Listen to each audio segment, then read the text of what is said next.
నమస్తే అందరికీ. ఇప్పటి వరకు రాజకీయాలు మాట్లాడుతూ ఉన్నాం, అనేక రకాలుగా వార్తలు చెప్పాము. కాకపోతే ఒక కొత్త స్టోరీతో మీ ముందుకు వచ్చాను. అదే కేంద్ర మంత్రి బండి సంజయ్. అందరూ బండి సంజయ్ కేంద్ర మంత్రిగా తెలుసు, కానీ Bandi Sanjay urban bank director కాకముందు నుంచి ఎంతమందికి తెలుసు అంటే ఒక ఇద్దరు మాత్రం ఆ బండి సంజయ్కి అత్యంత సన్నిహితులు. వాళ్ళు ఏదున్నా మోమాటం లేకుండా అన్నా ఇది తప్పు ఇది రైటు అని నిర్మోమాటంగా చెప్పే ఇద్దరు వ్యక్తులు మాత్రం సంజయ్ అన్నకు ఉన్నారు. ఇక దోస్త్ అనొచ్చు, ఫ్యామిలీ అనొచ్చు, వెల్విషర్ అనొచ్చు, శ్రేయభిలాషుడు అనొచ్చు, అన్నీ కూడా ఎక్కడ సంజయ్ అన్నతో కానీ విద్యాసాగర్ రెడ్డి అన్నతో కానీ ట్రావెల్ మధురంగా ఉంటుందని చెప్పుకోవచ్చు. అన్నడే విద్యాసాగర్ రెడ్డి అన్న. ఒకసారి అన్నని వెల్కమ్ చేద్దాం. ఒకసారి సంజయ్ అన్న చిన్నప్పటి నుంచి కేంద్ర మంత్రిగా, మనకందరికీ కేంద్ర మంత్రి ఆహో ఓహో అంటాం. ఆయన కష్టాలు లేకుండానే కేంద్ర మంత్రి అయిపోయిండు. ఆయనకేం తెలుసు సబ్జెక్ట్ అని విమర్శించే వాళ్ళ కోసమే ఈ వీడియో అని చెప్పుకోవచ్చు. అన్న వెల్కమ్ టు ప్రజా వాయిస్. అన్న ఎట్లున్నారే? ముందుగా అందరికీ బండి సంజయ్ కేంద్ర మంత్రిగా తెలుసు అన్న, కానీ అర్బన్ బ్యాంక్ డైరెక్టర్ కాకముందు నుంచి మీకు ఒక్కరికి తెలుసా అని నా దగ్గర ఉన్న సమాచారం.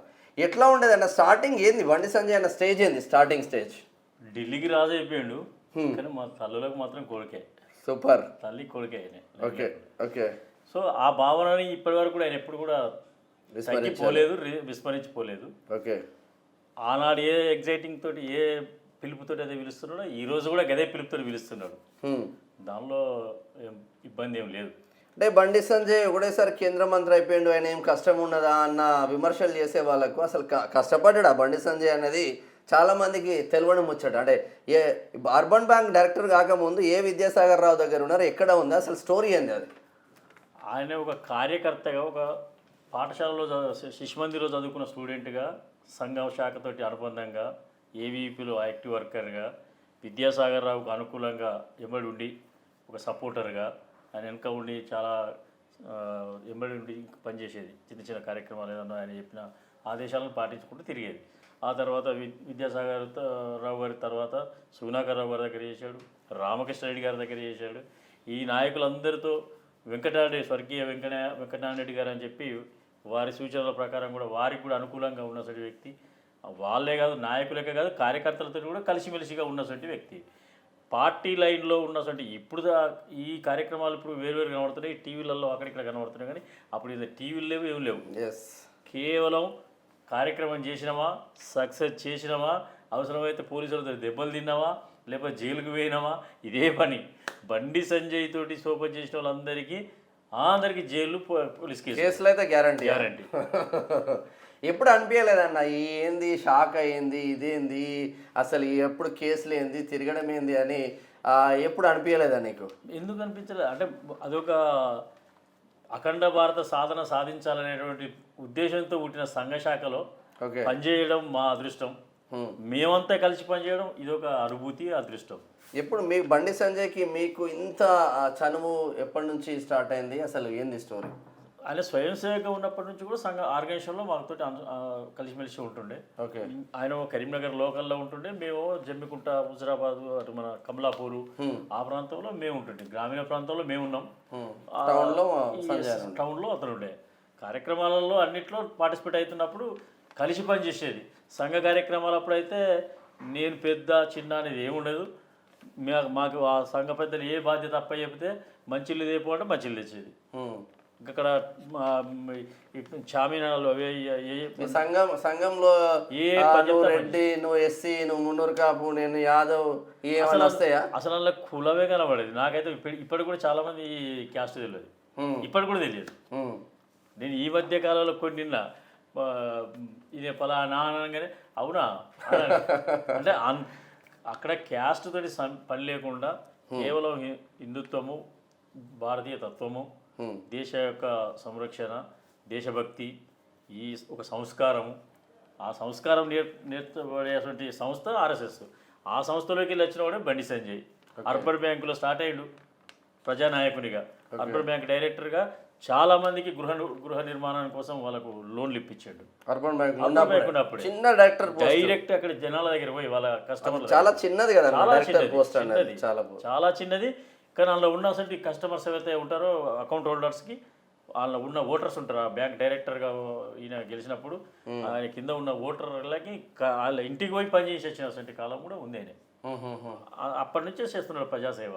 అంటే వీళ్ళకి తెలియకపోవచ్చు, ఈ మీద టీవీలలో కనబడి చూసేటోళ్ళకు, తర్వాత ఏసీ కార్లో తిరిగేటోళ్ళకు వీళ్ళకి కనబడకపోవచ్చు, కానీ గ్రౌండ్ వర్క్లో యాక్టివ్గా ఉన్నారు. వస్తే అసలు అనే మున్సిపల్ కౌన్సిలర్గా ఉన్నప్పుడు కూడా కౌన్సిలర్ టికెట్ కూడా ఇవ్వమన్నారు ఒక దశలో. టికెట్ ఇవ్వాలంటే మీరు కూడా చైర్లో వాళ్ళకి రామకృష్ణారెడ్డి గారి ఇంట్లో గొడవ చేసి యువరక్తమా అంతే. అంటే ఒక యువకుడు కావాలి, ఎందుకు ఇవ్వకూడదు అని చెప్పి మన ఆయన పోటీ చేసింది కూడా ఏదో మామూలు అల్లటప్ప మనిషి మీద కాదు. ముద్దసరి దామోదర్ రెడ్డి గ్రేట్ టైగర్ ఉండే, ఆ టైగర్ బ్రదర్ ఉండే ముద్దసాని మధుసూదన్ రెడ్డి, ఒక మంచి రాజకీయ ఉద్దండు పైన పోటీ చేస్తాడు, మినిస్టర్ పైన, క్యాబినెట్ మినిస్టర్ స్టేట్ లో తెలుగుదేశంలో. ఆ మినిస్టర్ తమ అన్న మీద పోటీ చేసిండు. అప్పుడు పోటీ చేసినప్పుడు ఈయన పిల్లగాడు, వాళ్ళతో పెద్ద పెద్ద మనుషులు, వాళ్ళు ఉద్దండులు, ఈయన చిన్న దైన్ చేసి ఇంత అంతుండే. ఆయన ఎప్పుడైతే విద్యానగర్లో కౌన్సిలర్గా గెలిచిండో అసలు ఆ విద్యానగర్ అన్ని ఇళ్లలో ఒక పెద్ద కొడుకు అయిపోయాడు. ప్రతి ఇంట్లో ఆయన చేసిన సేవ ఉంది. వాళ్ళ ఇంట్లో అశుభకార్యం శుభకార్యం ఏది జరిగినా ఆ కార్యక్రమం కంప్లీట్ అయిపోయేదాకా దాన్ని పర్యవేక్షణ చేసి వచ్చేది. అంటే వాళ్ళ ఇంట్లో ఒక కొడుకులాగా పనిచేసిన అసలు వ్యక్తిగా ఆ విద్యానగర్లో. అందుకే ఇప్పటికి కూడా ఆయన ఎవరు పెడితే వాళ్ళకి వెళ్తారు, ఎవరు పెడితే ఇప్పటికి కూడా. ఇప్పుడు అప్పుడు కౌన్సిలర్గా ఉన్నప్పుడే ఇప్పుడు ప్రజెంట్ ఉన్న చైతన్యపురి కరీంనగర్లో ఉండే మహాశక్తి టెంపుల్ ఏదైతే ఉంటుందో ఇప్పుడు ఫేమస్ అయింది. అంటే బండి సంజయ్ అన్న మాల వేసుకున్న తర్వాత ఆ టెంపుల్ ఫేమస్ అయినట్టు బయట చర్చ జరుగుతుంది. నిజంగా టెంపుల్ ఇప్పుడు కట్టిందేనా? అది ఆ భూమి అంతా కూడా కొంతమంది రాజకీయ నాయకులు, కొంతమంది వ్యాపారవేత్తలు, కొంతమంది భూ అక్రమదారులు కలిసి దాన్ని స్వాహా చేసారు. ప్లాట్లు కూడా వేసుకున్నారా? ప్లాట్లు వేసుకున్నారు, పట్టాలు కూడా వేసుకున్నారు, ఎవరికి వాళ్ళే. అది లేఅవుట్లో పబ్లిక్ కోసం విడిచిపెట్టిన జస్ట్ బండి సంజయ్ కౌన్సిలర్ అప్పుడు కౌన్సిలర్ అయింది. అప్పుడే అయిన తర్వాత దాన్ని చూసిండు, ఇది ఎందుకు తీయకూడదు బయటికి అని చెప్పి బయటికి తీసిండు. దాని మీద ఆ రికార్డ్ అంతా తీసి దాన్ని ఎంబడి పడి తెల్లారే వరకే దాన్ని గోడ కట్టాడు. తెల్లారే వరకు రాత్రే మళ్ళీ తెల్లారే వాళ్ళు చూసేవారు గోడే ఉన్నది, ఇంకేం లేదు, అలా వాళ్ళ ప్లాట్లే లేవు. అప్పుడు కొంచెం గలాట్ అయింది, లొల్లులు అయినాయి, వాళ్ళు వచ్చారు, పోలీసు వాళ్ళు వచ్చారు, కేసులు అయినాయి. ఆ కేసులు అదే కేసుతో అట్లే కోర్టుల చుట్టూ తిరిగిండు, దాన్ని సాధించుకొచ్చాడు. సాధించుకొచ్చిన తర్వాత ఆయన వేరే ఆలోచన కాకుండా ఇక్కడ ఒక మంచి బృహత్తరమైన పుణ్యక్షేత్రం లెక్క చేస్తే బాగుంటుందనే ఉద్దేశం. అదే బండి సంజయ్కి అందరితో పాటు కొట్లాడినందుకు నా వాట నాకు ఇచ్చే అంటే అసలు టెంపుల్ ఉండేది, ఎప్పుడు పైసలు వచ్చు కదా, టెంపుల్ ఉండేది అసలు ఎట్లా ఉంటుంది అంటే కబ్జాలు చేసుకున్నటువంటి ఇక్కడ ప్రజల నుంచి వచ్చిన లీడర్కి అది తేడా ఉంటుంది. పొలిటీషియన్స్ చాలా మంది ఉంటారు, కానీ పబ్లిక్ పొలిటీషియన్స్ వేరే ఉంటారు. అది ఒక సుందర క్షేత్రంగా తయారైపోయింది. దాన్ని మళ్ళీ ఈ 2-3 జిల్లాలో కూడా ఎక్కడ కూడా ముగ్గురు అమ్మవార్లని ఒక కాడ స్థాపించినటువంటి దేవాలయాలు ఈ ఏరియాలో ఎక్కడ లేవు. ఇది నాకు తెలిసి ఎక్కడ లేవు. బాసర పోతే సరస్వతి ఉంటుంది, ఇక్కడ సరస్వతి, కొల్లాపూర్ పోతే మహాలక్ష్మీదేవి ఉంటుంది, విజయవాడ పోతే దుర్గాదేవి దొరుకుతుంది. కానీ అలా ముగ్గురు తెచ్చిపెట్టిండి అక్కడ పెట్టాడు. సో నేను నిన్న పోయినా బ్రహ్మాండంగా అనిపిస్తుంది. Positive vibe. కార్యక్రమాలప్పుడు రన్నింగ్ చాలా బాగుంటుంది. కార్యక్రమాలప్పుడు ఇప్పుడు అది అందనంత స్థాయికి వెళ్ళిపోయింది. అది మొదలు పెట్టినప్పుడు ఆయనతో పాటు మేము కూడా పోలీసులతోటి లొల్లు పెట్టుకోవడం, అలా జైల్లో పోవడం, కోర్టు ఈ స్టేషన్లోకి పోవడం, పట్టుకపోవడం జరుగుతున్నప్పుడు అప్పుడు ఎంబడి ఉన్నాం. కానీ ఇప్పుడు మేము పోతే కూడా అందరితో పాటు మేము కూడా ప్రసాదం తీసుకోవాల్సిందే. మేము కష్టపడడం, మేము పని ఆయన కూడా అంతే, సంజయ్ అయితే కూడా అంతే, అందరితో లైన్లో తీసుకొని పోతారు. కార్యక్రమ నిర్వహణలో వాళ్ళు ముందుంటే ఉండవచ్చు కాక, కానీ ప్రజలతో ఉన్నారు కాబట్టి ప్రజల క్షేత్రంలో వాళ్ళకి దాని ఆ అమ్మవారి యొక్క దయ కూడా కలిగింది. ఇట్లాంటి ఒకటి ఉండాల్సిందే మీద అనేటువంటి ఉద్దేశంతో వాళ్ళు కూడా దీవించారు. రాజకీయ క్షేత్రంలోకి వచ్చారు. కౌన్సిలర్ తర్వాత కార్పొరేటర్ గెలిచింది, కార్పొరేటర్ తర్వాత ఎమ్మెల్యే టికెట్ వచ్చింది. ఎమ్మెల్యే టికెట్ వచ్చినప్పుడు ఎట్లా అనిపించింది అన్న? ఎమ్మెల్యే టికెట్ కూడా అంటే ఈయన యొక్క పనితనం చూసిన తర్వాత ఈయన స్పందించే తీరు. ఇప్పుడు అనిల్ బ్రదర్ అని ఉండే, వైఎస్ఆర్ అల్లుడు, షర్మిల భర్త, వైఎస్ఆర్ అల్లుడు, హెలికాప్టర్లో ఎలక్షన్ల టైంలో ఎలక్షన్ కోడ్ ఉండగా కలెక్టర్ ఆఫీసులో ఆ హెలికాప్టర్ల నిండా పైసలు పట్టుకొని వచ్చి దిగి ఆ పైసలను ఒక లాడ్జ్లో ఉండి పంచిండు. గది ఆయన చేసిన పని. వాళ్ళ మీద మేమేం చేసినాం, అటాక్ చేసి తప్పు అని చెప్పి దొరకబెట్టినాం. దొరకబెట్టి పోలీసులకు అప్పచెప్పినాం.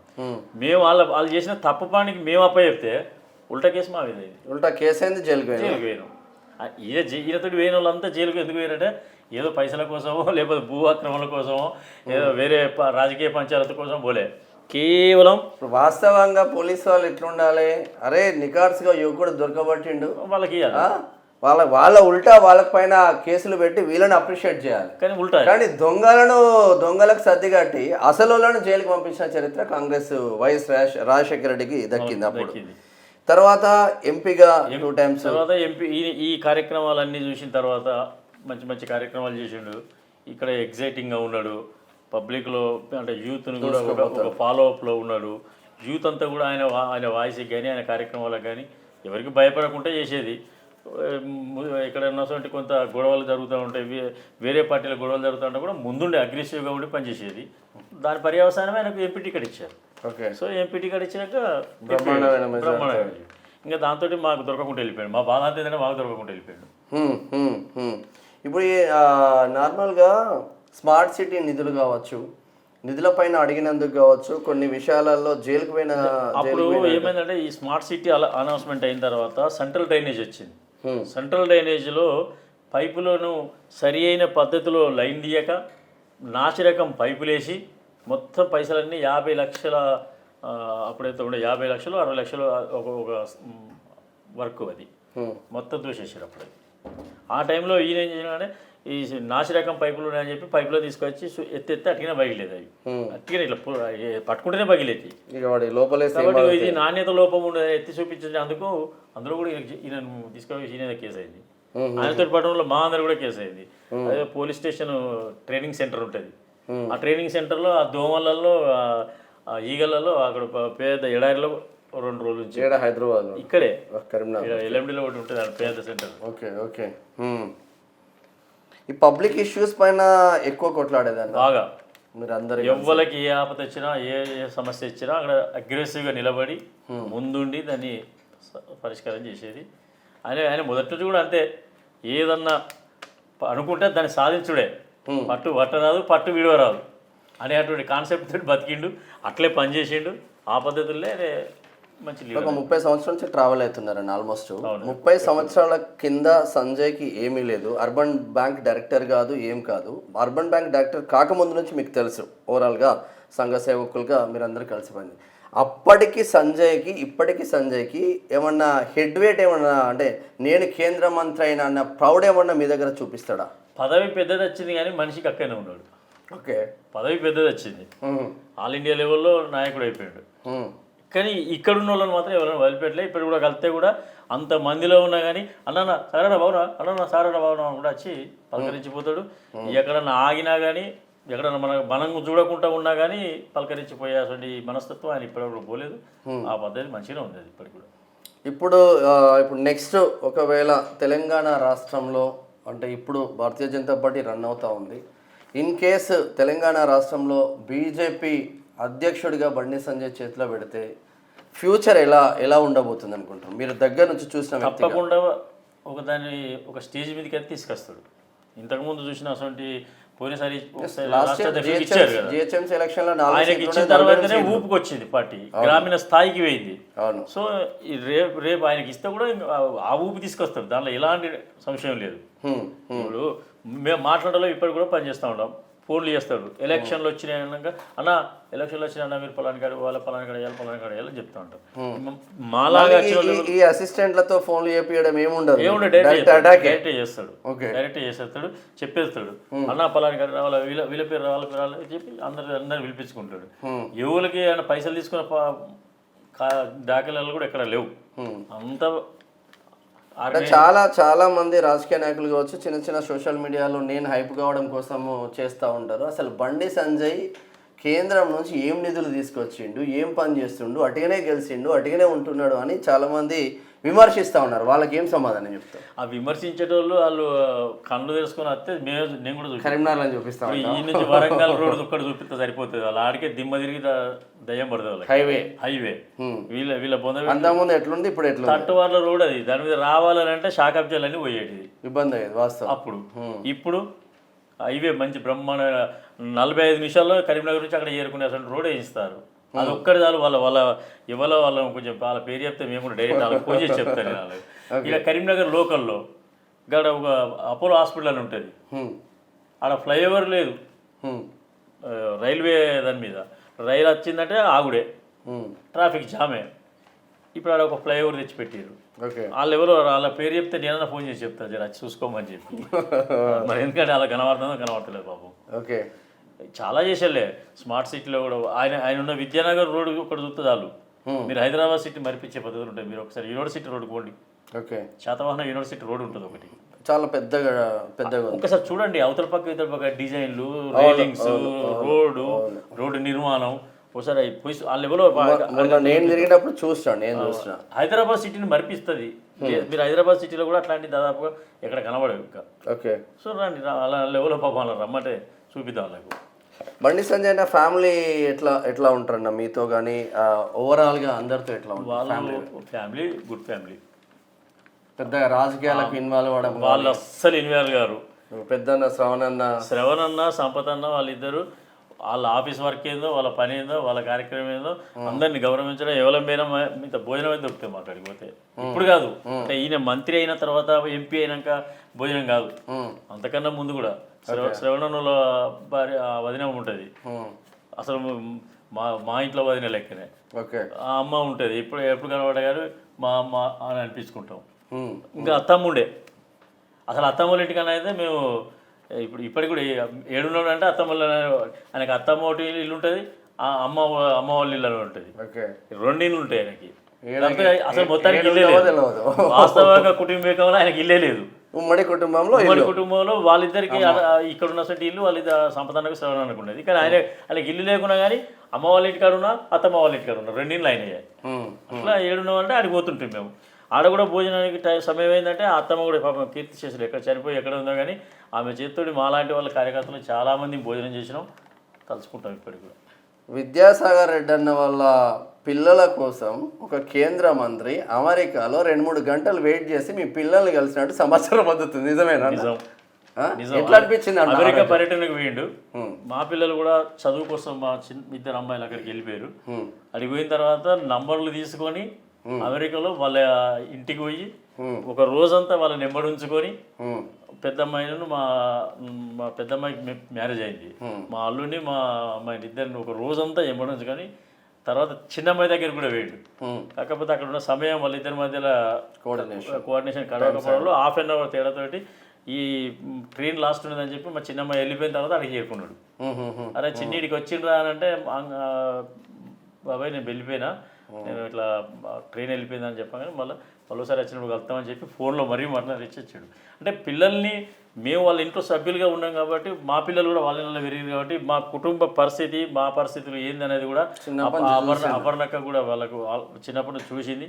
అపర్ణ కూడా ఇప్పటికి కూడా ఫోన్లు చేసి మా మిస్సెస్ కానీ వాళ్ళు అప్పుడప్పుడు మాట్లాడుకుంటూ ఉంటారు, ఎప్పటికీ మాట్లాడుకుంటూ ఉంటారు.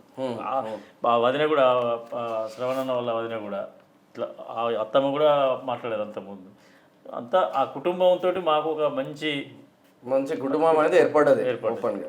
ఇది ఒక కర సేవకుడు విద్యాసాగర్ రెడ్డి అన్న. అంటే ఎందుకు చెప్తా ఉన్నామంటే, మంచి మనుషులను మంచిగా ప్రొజెక్ట్ చేయండి, చెడ్డ మనుషులను చెడ్డగా ప్రొజెక్ట్ చేయండి.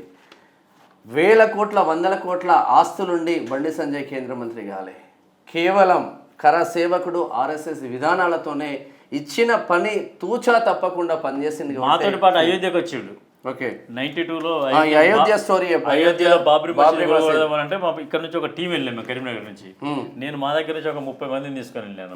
వీళ్ళు కరీంనగర్ టీంలో వచ్చారు. అందరం కలిసి రామగుండంలో ఎక్కినాం. అయోధ్య దాకా పోతామా పోమని తెలియదు. మయూరి కంపెనీ బ్రెడ్ ఇచ్చిండు. రోడ్ల మీకు వెళ్ళిపోతే దొరుకుతామో అని చెప్పి అరెస్ట్ చేస్తారని జంగల్లో ఒక మ్యాప్ ఇచ్చారు, జంగల్లోకి వెళ్ళిపోవాలని. ఆ మ్యాప్ పట్టుకొని పోవాలి, మధ్యప్రదేశ్లో దిగి ఆ మ్యాప్ పట్టుకుని ఉత్తరప్రదేశ్ పోవాలి మేము. అది మా యొక్క లక్ష్యం. దానికోసం పోయినాం మేము. ఆడ తిండి కోసము లేకపోతే ఆడిపోతే పదవత్తదని పోలే మేము, లేకపోతే ఆడిపోతే డబ్బు ఇస్తారని కూడా పోలే. చావు కోసం మేము శ్రీరామచంద్రుని యొక్క గుడిని ఆక్రమదారుడు బాబర్ అనేటువంటి కొల్లగొట్టింది కాబట్టి దాన్ని ధ్వంసం చేయాల్సిందే, దాన్ని తీసేయాల్సిందే అనేటువంటి లక్ష్యం కొద్ది పోయినాం. ఆ లక్ష్య స్థానంలో మా అదృష్ట ప్రకారంగా మా ట్రైన్ ఒక్కటి మాత్రం అక్కడ దాకా పోయింది. 14 రోజులు అయోధ్యలో ఉన్నాం. వాళ్ళ ఆడ 14 రోజులకు దాన్ని నేలమట్టం చేసి ఇంటికి వచ్చినాం. బాబ్రీ మసీద్ కూలగొట్టడంలో మీ పాత్ర ఉంది. బాబ్రీ కట్టడం అది మంచిదే కాదు. ఓకే, బిఫోర్ ఇది తర్వాత ఇది. సో ఇటువంటి అనేక కార్యక్రమాలలో పాల్గొని ఉంటారు. ఎక్కడ మనకి ఏదో డబ్బులు వస్తాయి, డబ్బులు ఇస్తారు, ఈ కాన్సెప్ట్ ఏం లేదు. చావడానికే పోయినాం మేము. అంతకన్నా ముందు 91లో కాల్పులు జరిగినాయి ములాయం సింగ్ యాదవ్ ఆధ్వర్యం లోపల. ఆ చావులను చూసి భయపడి పోకుండా ఊకలే మేము. చలో మళ్ళీ మనం కూడా చావడానికి సిద్ధమని చెప్పి పోయినాం. ఓకే, చావడానికి సిద్ధపడి కార్యకర్త స్వభావం అనేది కూడా ఎక్కువ ఉంది. డేర్నెస్ అనేది అది ఓవర్గా ఉంది. అంటే ఆ రాజకీయ నాయకులకు డబ్బులతోనే ముడిపడి ఉంటుంది. డబ్బు ఉంటే ఏమైనా చేయొచ్చు అంటే నిజంగా అయితే అన్న డబ్బు ఉంటే ఏమైనా అయితే మరి ఇప్పుడు డబ్బు ఇప్పుడు సంజయ్ అన్న మీద ఓడిపోయాడు మొన్న. ఎవరు వినోద్ కుమార్, బోయినపల్లి వినోద్. ఆయన డబ్బు కూడా ఎంత, కొన్ని వందల కోట్లు, వేల కోట్లు. ఆయన ఎందుకు ఓడిపోయాడు? ప్రతిమ హోటల్ ఉన్నది, ప్రతిమ మల్టీప్లెక్స్, దానికి యజమాని ఆయనే. ఈయనకు అసలు ఏ మల్టీప్లెక్స్ లేదు, ఈయనకి ఇంటి ప్లేసే లేదు. ఇంటికే ప్లేస్ లేదు, ఇల్లే లేదు. అయితే అత్తమ్మ ఇంట్లో ఉండాలి, లేకపోతే అమ్మ వాళ్ళ ఇంట్లో ఉండాలి. అమ్మ వాళ్ళ ఇంట్లో అన్నదమ్ములకు పోయింది, అత్తమ్మ వాళ్ళ ఇంట్లో బాంబడుతుంటాడు, వాళ్ళు ఉంటారు. ఆడేడ తినుకుంటూ ఉన్నాడు కదా. మరి ఈయనకి ఇల్లే లేనికి ఏమో మన ఇవాళ ఎంపీ వచ్చిండు, ఎట్లా గెలిచిండు? ఆ అమ్మవారి మాల ఎందుకు వేస్తారని అంత భక్తుడిగా ఎందుకు? అంటే ఎప్పుడైతే త్రిశక్తి మాత ముగ్గురు అమ్మవార్ల యొక్క ఉండాలనుకున్నాడో ప్రతి దసరాకి, అప్పుడు మాతను కూడా ఏ విధంగా ప్లాన్ చేసిండు, ప్రతి దసరాకి అప్పటి నుంచి ఇప్పటి వరకు కంటిన్యూగా మాల వేస్తారు. నవరాత్రి ఉత్సవాల్లో ఆ 9 రోజులు ఏం ముట్టకుండా ఆ దీక్షలో అప్పటి నుంచి ఇప్పటిదాకా ఆయనతో పాటు ఇంకా చాలా మంది పెరిగారు. అప్పుడు మేము వేసుకున్నప్పుడు 10-12 మంది ఉన్నాం అంతే ఫస్ట్ స్టార్టింగ్లో. ఇంకా నేను కూడా మాల వేసుకోలే, వాళ్ళు ఏమడి ఉండేది. కానీ కొంతమంది వేసుకున్నారు మాతోటి పాటుగా. అప్పుడు అప్పటి నుంచి వాళ్ళు 10-12 మంది పోయి ఇప్పుడు దాదాపు 1200-2000 మంది దాకా పెరిగారు సంఖ్య అమ్మవారి మాల వేసుకోవడానికి సిద్ధంగా ఉన్న వాళ్ళు. ఇప్పుడు అడిగి పోతే ఆ దసరా అప్పుడు పోతే ఆ మాలాదారుల యొక్క వాళ్ళని చూస్తే సగం ఇబ్బందులు పోతాయి, ప్రశాంతంగా ఉంటుంది. ఇది ఓవరాల్గా కేంద్ర మంత్రి బండి సంజయ్ చిన్నప్పటి నుంచి ఏ కష్టంతో పైకి వచ్చిండో. అంటే ఒకటి మన పెద్దలు చెప్తూ ఉంటారు, అరే అన్నీ ఉన్న ఆకు ఎగిరెగిరి పడదు, ఏం లేని ఆకు ఎగిరెగిరి పడుతుందిరా. సంజయ్ చిన్నప్పటి నుంచి కష్టపడుకుంటూ వచ్చిండు. ఎందుకంటే సింపుల్ ఎగ్జాంపుల్, ఒక మిత్రుడిగా, ఒక దోస్తుగా చిన్నప్పటి నుంచి తనేందో అంటే అర్బన్ బ్యాంక్ డైరెక్టర్ కాకముందు క్యారెక్టర్ ఎట్లా ఉంది, ఇప్పుడు ఎట్లా క్యారెక్టర్ ఉన్నది అంటే గింత మార్పు లేదంట. కేంద్ర మంత్రి అయినా కూడా అదే ట్రీట్మెంట్, అర్బన్ బ్యాంక్ డైరెక్టర్ అయినా కూడా అదే ట్రీట్మెంట్, దానికి బిఫోర్ కూడా అదే ట్రీట్మెంట్. అందుగురించే బండి సంజయ్ అన్న ఆ గొప్ప స్థితికి వెళ్ళిండు, కేంద్ర మంత్రి స్థితికి వెళ్ళిండు అని చెప్పుకోవచ్చు. చాలామంది విమర్శలు చేస్తూ ఉంటాడు, సంజయ్ ఇది అని. మరి విద్యాసాగర్ రెడ్డి అన్న నెంబర్ కూడా నేను కింద స్క్రోలింగ్లో పెడతా. ఇంకేదైనా డౌట్ ఉంటే మావాడికి ఫోన్ చేయండి. ప్రతి ఆన్సర్కు 100 క్వశ్చన్లు వేస్తే 1000 ఆన్సర్లు చెప్పే కేపబిలిటీ మా దగ్గర అయితే ఉన్నదని నేను అనుకుంటున్నా మనస్ఫూర్తిగా. థ్యాంక్ యూ అన్న, థ్యాంక్ యూ సో మచ్.